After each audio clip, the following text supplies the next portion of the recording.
Welcome back to Hardwood Heroes. I'm Ashley Fry. And I'm Andrew Bowlby. Tonight, we're going to dive into the career and legacy of Asa Holcombe at Athens. Plus, we'll see the highlights and updated standings after the Bulldogs' top 2 showdown with Alexander. And we'll double dip on the Eastern Waterford rivalry that involved a thrilling finish. But this week, we're starting with the Meigs girls, who hosted their annual Hoops for Heroes event against Wellston. Marauders are going to get going early on with an Ali Heisel triple out on the wing. That helped Meigs hold a 13-12 lead after a quarter.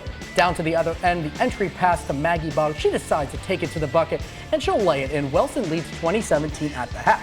Third quarter action, Maggie Lambert starts out at the perimeter and goes right around everyone with the floater finish, part of a 24 third quarter for the Rockets. And here's another Lambert layup on the fast break. Wellston goes on to win 48-24. Now, the Meigs girls are still without a conference win, but the boys, they have rolled, and they're nearing a conference title for the first time in almost 40 years. And here to talk more about it, we have reporter Ashley Pompolis. In Meigs' quest to win their first TVC Ohio title since 1987, the Marauders faced Vinton County on Friday in what has become a rivalry. Last season, the Vikings won the TVC Ohio crown in Pomeroy after beating Meigs 47-37, knocking the Marauders down to second place in the conference. But both teams looked very different last season. Meigs dealt with multiple injuries, and then freshman Reed Brinegar. Yeah, and on the other side, VC came in with much more experienced players and 9 healthy seniors. But now a full-strength Meigs group is averaging 72 points per game, while the Vikings are returning with just 2 players from last season's team. This year, Meigs and Vinton County are 2-1 in the conference yet again, but the roles are switched and the Marauders are on top.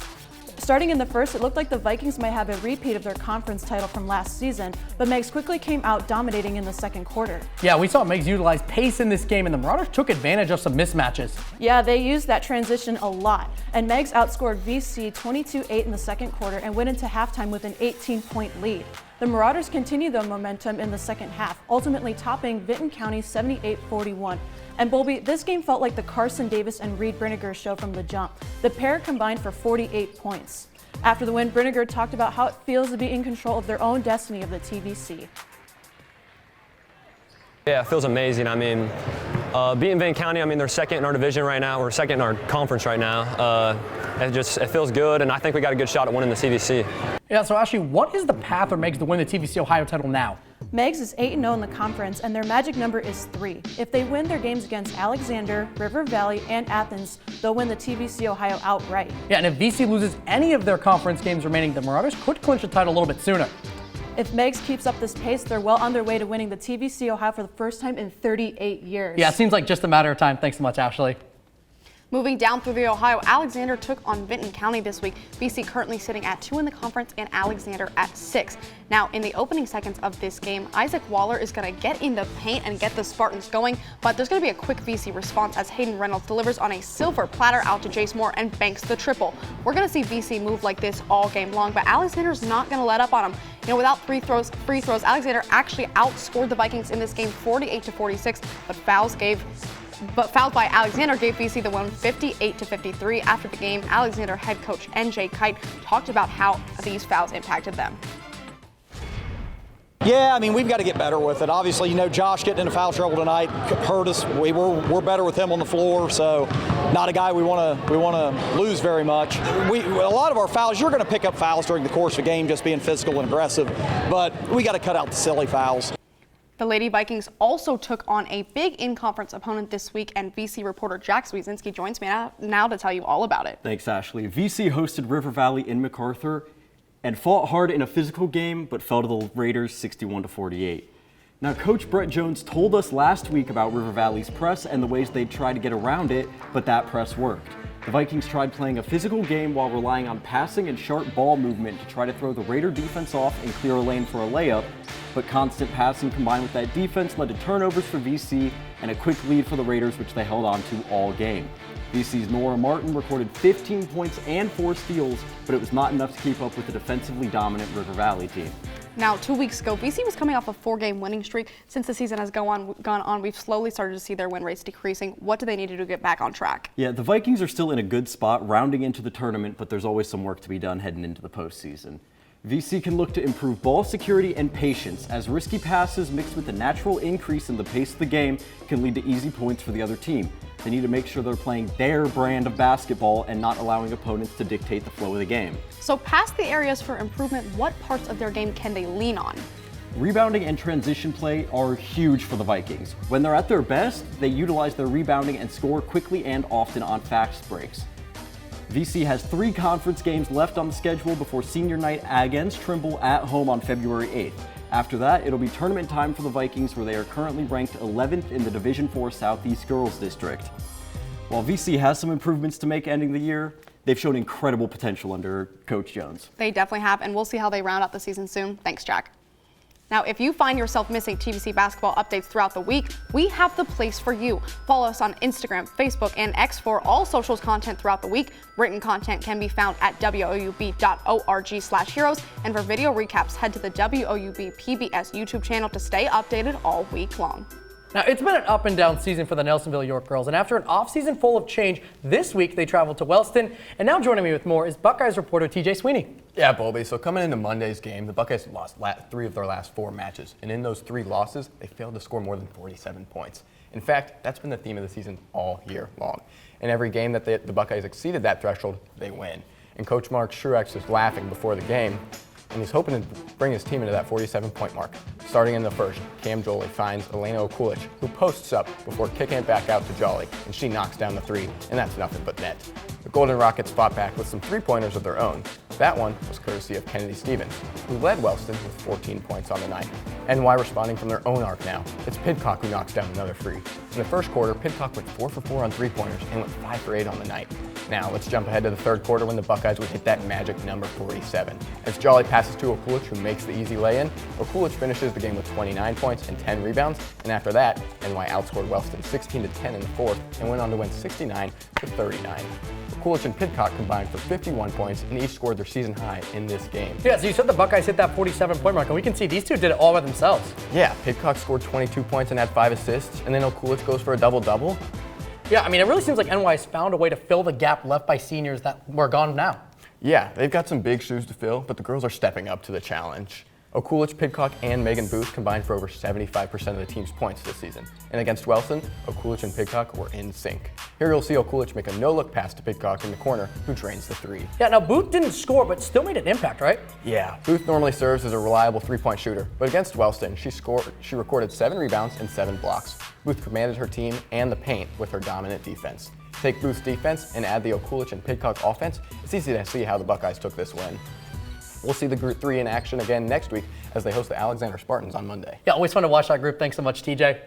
River Valley on the road, and NY's Alec Thompson saying before the game, they can't guard me, and that was the case. Here he is going to be driving to the cup and going to finish through contact. Buckeyes offense was efficient all night. Bryant Call going to get the ball here with the free throw line, Jay. He dropped 19 points, 8 rebounds, and 7 assists. Back to Thompson, and look at this move he makes on his way to the bucket again. A few minutes later, NY going inside to Bean Martin, and remember his big shot against Athens last week? Well, here he's going to make a wild pass for an easy lay-in. Fourth quarter action. River Valley, Braden Bennett is going to sink a triple on this sequence, but NY hung on to win 81-72 in a second consecutive conference win.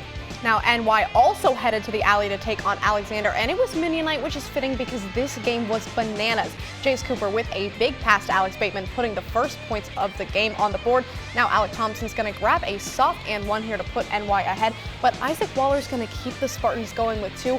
He's almost going to leave his man hanging here, but that's just not really how this team rolls, and you can see it on this next play as Gabe Feltz is going to pass out to a wide open Mason Morris for a beautiful 3 to put the Spartans ahead.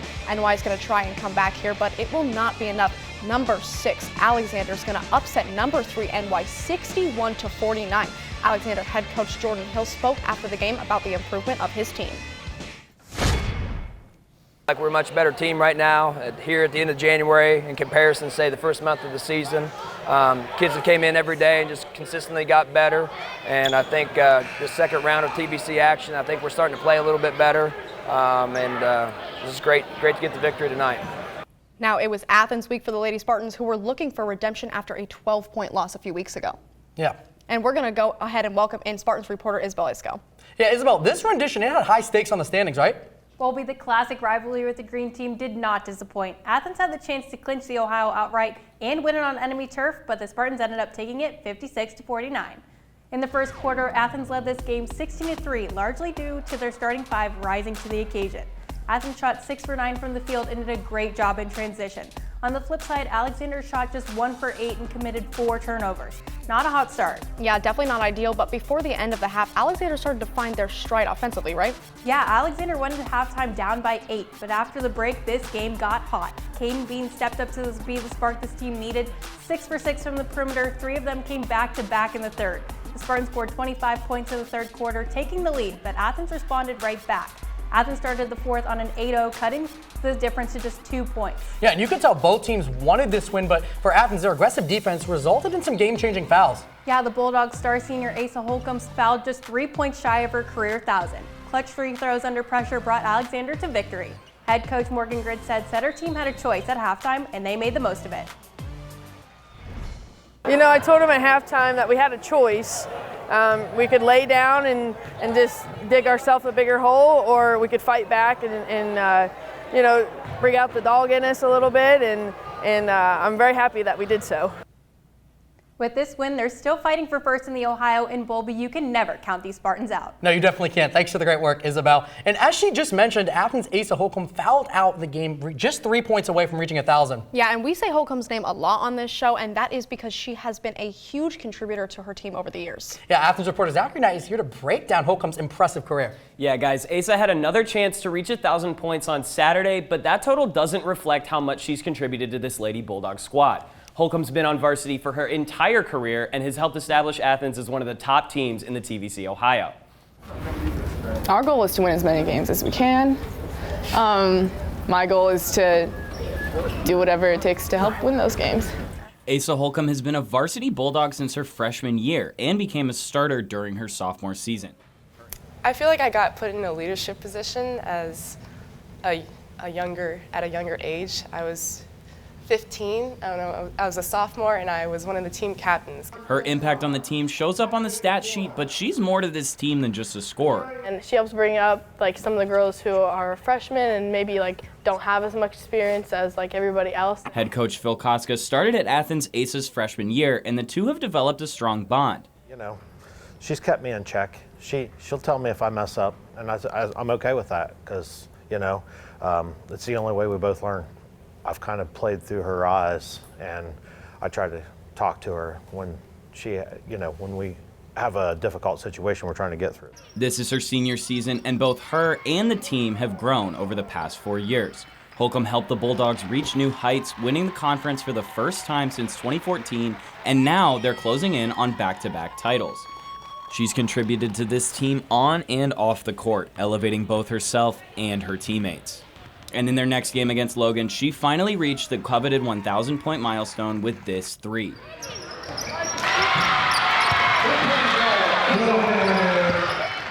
I don't know, I can't describe it. I'm just in shock right now. I mean, yeah, there's only 9 other people on that list, and I think that my teammates are going to add a couple more to it too. After that loss against Alexander, Asa and the Lady Bulldogs are only 1 conference win shy of clinching the TVC Ohio title for the 2nd year in a row. We'll have to stay tuned to see how things shake out. Reporting for Hardwood Heroes, I'm Zachary Knight, live in studio. Yeah, thanks, Zachary. And what a milestone for Asa. Let's go over to the Athens boys looking to bounce back after the OT loss to NY last week. River Valley gets a rebound, but to no avail. Easton Nuzum with a steal and a jumper, 7-0 lead for the Bulldogs. The Raiders are on offense now, and Braden Bennett with a triple. Bolby, he made 6 of those on the night. Oh, that's pretty impressive. Now, watch this pass by Colin Chapman. He's going to get it down low to Weston Wheatley, and then Athens, they did trail by 7 at halftime. Let's go ahead to the second half. Ball in the hands of Leo Martin, and he dishes it out to Zach Mullins for a big 3. Yeah, Bulldogs went on to win 66-57, and last year they lost this game by 1, but head coach Mickey Kozart says this season his team has grown up. Well, we've grown up. I mean, we're a year older. You know, my point guard's a real senior, and Easton Newsom. I mean, these guys have just grown up. I mean, we went through a 4-win season. We've already won 8 games. We got a bunch of games left. You know, we're growing up. We're getting smarter. Yeah, so that win now gets Athens above 500 in conference play. Yeah, and aside from one small change this week, the standings in that conference remain very similar to last week. Meigs has created some separation from VC after beating them on Friday. Yeah, and obviously it's going to be an uphill battle for the Vikings, but they did get a win over NY last night. Yeah, Athens' win over River Valley has them soundly in 4th, but Alexander is close behind. And the Spartans jumped Wellston with their win over the Buckeyes. Over on the girls' side, Athens falling to Alexander will keep the conference race going for another week. River Valley is also still in the race, but will need some more chaos to have a chance at the TVC Ohio crown. BC sits right in the middle of the pack at 4 and 5, with Nelsonville-York right behind them, and then Wilson got the victory over Meigs, holding just above them. Now, you just heard all about the Ohio, so let's roll right into the Hocking, starting with the Waterford girls who took on storied rival Fort Fry. And joining us to break down the Battle of the Bridge is reporter Charlie Ehlenfeld. Thanks, Ashley. It was another memorable chapter in a crosstown rivalry. This year, the Cadets are an impressive 13-2, and the Wildcats are 16-1. It was loud at the Fort Monday night. Waterford was looking for their third straight win in the rivalry and fourth of their last 5. The Cadets dominated from 3 all night long. Half of the Fort Fry's points came from behind the arc as they surged to a narrow 9-8 first quarter lead. Waterford clawed their way back in front. Avery Smithberger found Ava Hurley on an excellent feed. The pair had 8 points each, tied for second on the night. Ahead 18-16 at the break, Waterford took off in the second. After a Avery Wagner steal, she finds Smithberger, who finds Elsie Malik. The Wildcats dominated in transition, but the Cadets still managed to hang around. Haven Schilling drained a 3 to cut the lead to a possession for Waterford. In the fourth, Wagner hit 2 critical buckets, first stepping through a defender to hold a 2-possession lead. Up 3 late, Avery Wagner corrals a miss and then sinks it as Waterford takes the fort 35-30. So there are some big names on this team, but one of these girls is a crucial component, and we just have to talk about it. Oh yeah, Avery Wagner has been the glue that holds this Waterford team together. Let's take a look at Trimble earlier this year. She comes flying in for the loose ball, throws it up, gets it back, then passes it for an assist to Elsie Malik. I mean, you just can't teach that kind of hustle.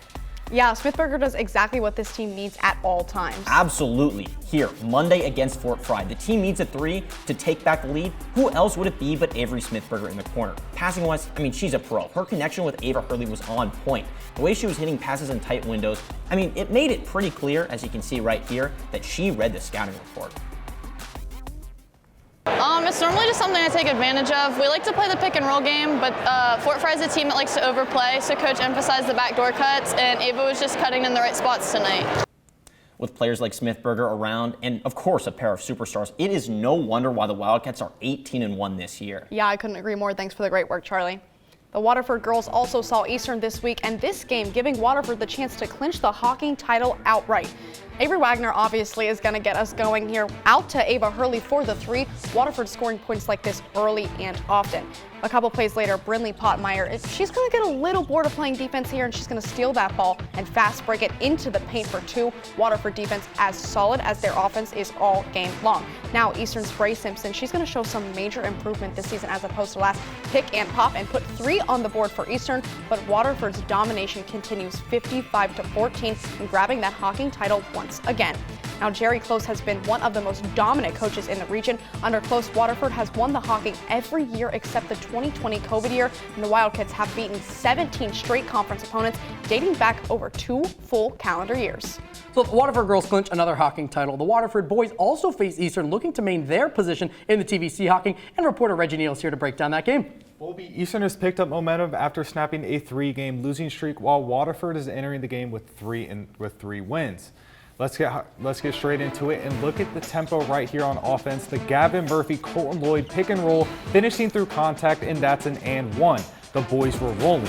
On the defensive side, keeping pressure on the ball at the top of the key, and then the Eagles forced a low percentage shot.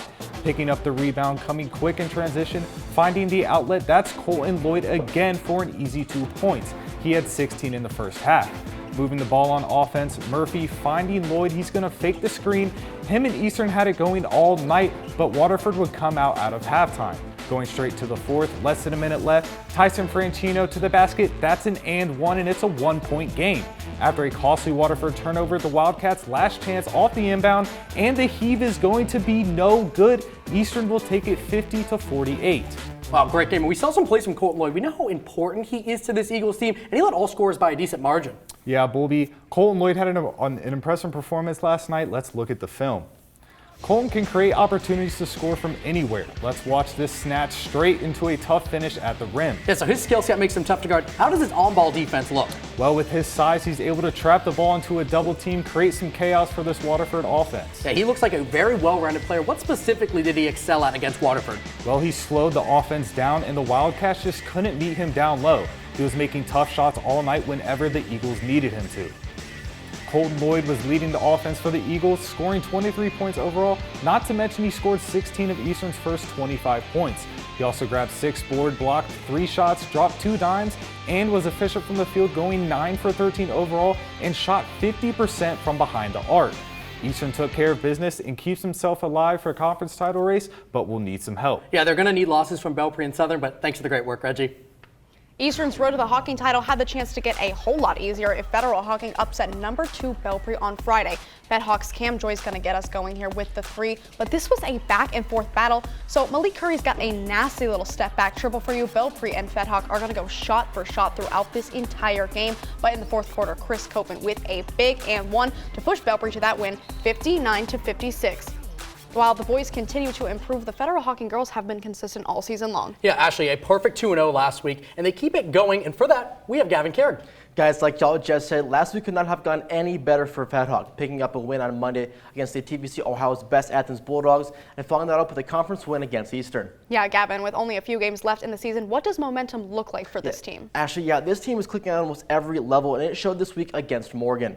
One of the last added conference tests for FedHawk came in the form of the Morgan Raiders. And let's just say it was not a slow start. Right off the tip, it's a pass from Brentley Cottrell over to Rory Taylor for the first Lancer points on the night. Then it was Takira Walker getting in on the fun. She's wide open. You already know what that means. Green bean from beyond the arc. We'll keep it here in the first quarter, and man, you should already know that that's a no-fly zone. Cottrell swipes it away, and it's an easy finish for her. She finished with 16 in the first. Morgan was able to get a little bit more going in the second quarter with threes like this from Gianna Myers, but then FedHawk would respond right back with their firepower of an offense and took this one 65-33. Yeah, Gavin, I mean, that Lancer offense, it's really finding what makes them go the past couple of weeks. Yeah, Bobby, this is a FedHawk team that's averaging 63 points a game and has scored over 60 11 times. Now the question is why, right? How is this team able to do what they do week in, week out? Well, it's this off-ball movement here in this first clip. They're so good at doing that. Michaela Nelson just eludes her man going from one wing to the other, and she's wide open for this three-pointer. Now here in the second clip, it's made by Audrey Klingenpill. She drops back to beyond the three-point arc, and that causes her defender to go into two minds. Do I try and guard the arc, or do I try and go guard where Brentley Cottrell will be driving into that lane? Now this third quarter right here, it's a simple play made by Judy Ballou. She sets that screen, which allows Takira Walker to hand the ball off. You'll watch Walker kind of just drop back. She realizes it's that 3-2 zone, and she's wide open for this three-point play here to make it in the first quarter. After the game sophomore guard, Michaela Nelson talked to us more about what makes this team so productive overall. Yeah, our coaches have kind of talked about us about having serious practice, because recently we do kind of get off track, but it seems like every time we have good practices, it leads to good games, and we've had really good past couple weeks of practices, and I think it's shown in our game. Guys, it's coming up to the last week of the regular season, and it's safe to say that this FedHawk team is clicking at the right time. It's almost tournament time now. Yeah, absolutely, Gavin. Like you just said, with tournament time coming up, there is no better time to perform than right now. We'll see how everything shakes out. Thanks, Gav. All right, let's stay with the Hocking girls. Belpre traveling to Trimble, and this game started out hot for the Golden Eagles, who immediately went on a 6-0 run. But Trimble fighting their way back. Mackenzie Ing to Ryland Fouts for the lay. That's going to tie this game at 10 after one quarter, but we're going to head into two, and Haley Alloway to Gracia Bills to Shy Miller on the arc. She's going to drop it in for a three. That's just great ball right there. Yeah, Belpre again. Larissa McDaniels out to Alloway for the triple. Trimble's going to try their best to claw their way back. But Belpre's going to seal the deal here, taking the dub 51-41. Post-game, Coach Cunningham talked about what they did to prepare for this game. Yeah, I mean, we played them earlier in the season. It was a little different story, but we knew Coach Richards was going to have the girls ready, throw probably some different stuff at us than what we saw the first time. Got to look at them a few times, and we executed a little bit there in the third. It helped us out a little bit. All right, moving over to the boys. Despite the numbers on paper, the Tomcats have been giving even the best teams some trouble. Yeah, absolutely. And on Friday, they traveled to Racine, hoping to take down the top dogs in the Hocking, the Southern Tornadoes. Yeah, and joining us now is Trimble reporter Andrew Rowan. Thanks, guys. Don't be fooled by their 2-13 record. This team is able to play close with anybody. It was packed in Racine Friday night, and these teams matched that energy. Loudermilk out to Everson, into Jack Whitline. He goes up for the shot. He won't be denied. Add one more on top, Southern up 16-11. Into the second, Jasek intercepts this pass. He's going to go all the way for the bucket, taking over this game. Trimble up 25-24 at half. Jasek dribbling in, passes out to Paul Sharp, and he is not missing this one. Gets the three, Southern calls a timeout. But Andre Chandler is not phased. Off the pass, he's going deep for three. Calm, collected, 43-36 Southern. Crunch time, fourth quarter. Landon Everson once again for the three, ices this game. Southern wins 63-54. So last time Southern won by 28 points, and this time it was only by 9. Yeah, this time around the Tomcats have just been a much more consistent group, and that's why they've been able to compete with all the top teams in the Hocking. Yeah, so what were the main differences in this game that allowed Trimble to keep it so close? To be honest, they played aggressive and took risks to get the ball into the hands of their guys, and it paid off. Jacek was attacking the lanes all night. He had 4 steals and 16 points. And that's not to mention Mason Kaufman, who was lethal in the paint, finishing the night with 20 points and 7 rebounds. Thanks to that plan, they went on a lot of runs and it kept them close. So in a game of runs like this, how did Southern stay ahead? Southern stuck to the script. They stayed scrappy all throughout the game. When it started slipping away, they kept their heads on straight. Went down big in the third. Players like Andre Chandler stepped up and made big shots. Play like that is why they've dominated in the Hocking this season. The boys will get another chance to prove themselves next week against second place Belpre. Yeah, and they played Belpre really close the last time out, so it'll be interesting to see if they're able to pull off that win and get a late season victory. Thanks so much, Andrew. Now that we have rounded out the Hocking slate for this week, let's take a look at their standings, starting over with the boys. Yeah, Southern and Belpre are still at 1 and 2, but they will see each other again this Friday for a huge game with huge conference implications. Yeah, Eastern's still sitting at 3 after that win over Waterford, and they still have a chance to win the conference title if they can get some help. Trimble and Fedhawk, as we just talked about, rounding us out at 5 and 6 in the Hocking boys. Yeah, and once again, these are going to stay pretty consistent, but there were no changes in the girls' standings either. And remember, we told you earlier, Waterford has another conference title in the Hocking, so they're obviously sitting at 1, and that is the conference title for them. Yeah, Belpre and Federal Hocking both stay at 2 and 3, while Trimble, Southern, and Eastern are going to stay and round us out at 4, 5, and 6. Yeah, and so now that we've seen the standings, let's talk about the players who helped get them there. Yeah, absolutely, Bobby. I think it's time to name our heroes of the week, and we're going to start with the girls. It's Nelsonville-York's senior forward, Elena Okulich. Okulich had a monster performance this week in NY's game against Wellston, racking up 29 total points, 10 rebounds, 1 assist, and 4 blocks and 4 steals. Yeah, she went 11 for 17 from the field and helped her team bring home a conference victory late in the season. Okulich was a big contributor to NY's team last year, but her growth this season has been insane, and she just keeps going. All right, let's go over to the boys' side, and it's going to be Reed Brinegar from Meigs. Yeah, Brinegar has stepped up and had a big night in the Marauders' win over Vinton County. Yeah, Brinegar had 25 points, but he also made some huge impact plays with 5 boards and 4 assists, and really what made this performance even more impressive, last season, Brinegar did not get to play in that big VC game. This year he did, and he did not disappoint. Let's take a peek at these performances side by side, and it's easy to see how important these pair of players are to both of their teams. Yeah, absolutely. These are some clutch players on these teams, and especially now because it's clutch time. Okulich has been great all season and really elevated her play against the Golden Rockets. Yeah, and what a game for Brinegar. Again, I just said he didn't get to play last time, but he wins it this one, and we talked about it earlier in the show, how important that game is to get Meigs just a little bit closer to ending that near 4-decade conference title drought. Yeah, absolutely. And Bobby, we saw one of the conference titles clinched this week. I think we're going to see a few more this week, and I think it's going to be very exciting. Yeah, it's going to be very exciting to watch. We obviously have to watch for the Ohio boys and then both Hocking. Yeah, so absolutely. We'll be back right here to give you that breakdown next Sunday at 11 p.m. It's up to Jube Ghost TVC action. Yeah, stay tuned to our socials on X, and we're always reminding you to be heroic.